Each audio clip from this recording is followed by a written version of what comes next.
Hello and welcome to Introduction to Sociology.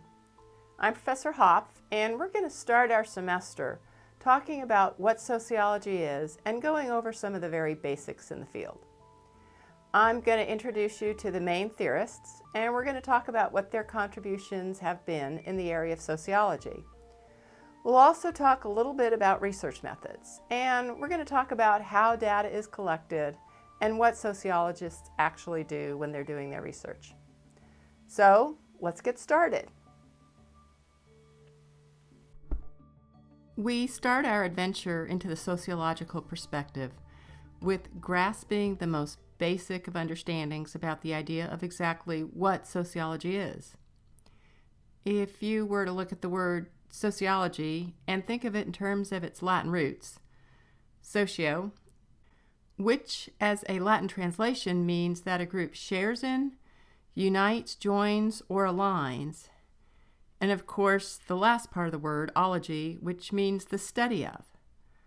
So, in essence, sociology is the study of a group of people that, as a society, works together as a whole.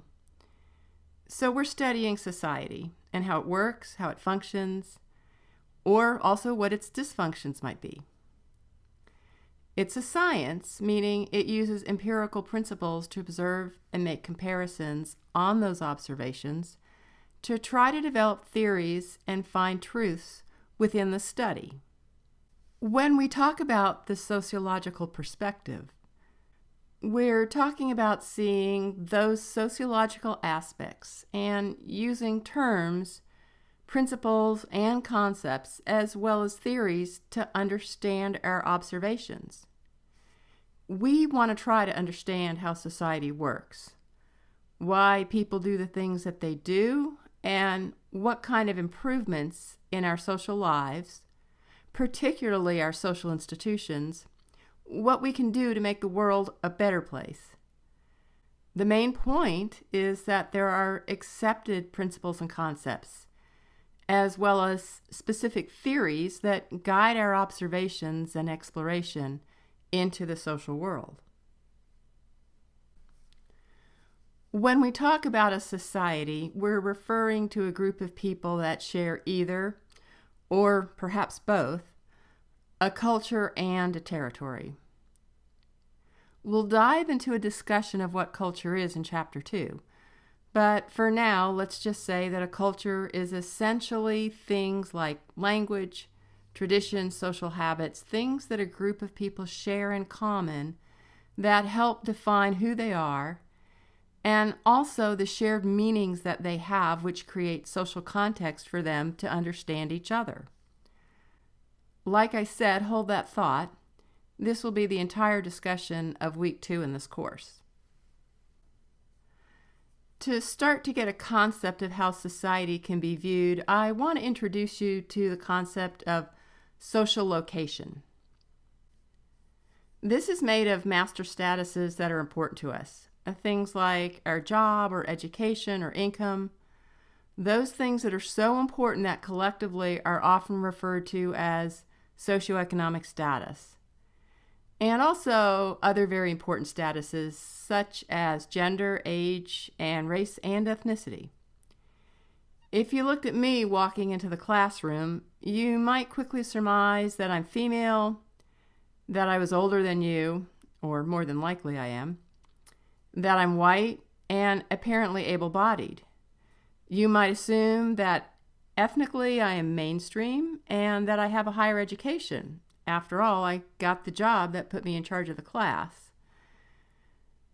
So the point is, we often try to find clues of people's master statuses and social location, and it registers with us even if we're not actively seeking such information. It's a very common practice to subconsciously think about someone's social location when we interact with them. One of the big contemporary theorists was a fellow named C. Wright Mills. He talked about something he referred to as the sociological imagination.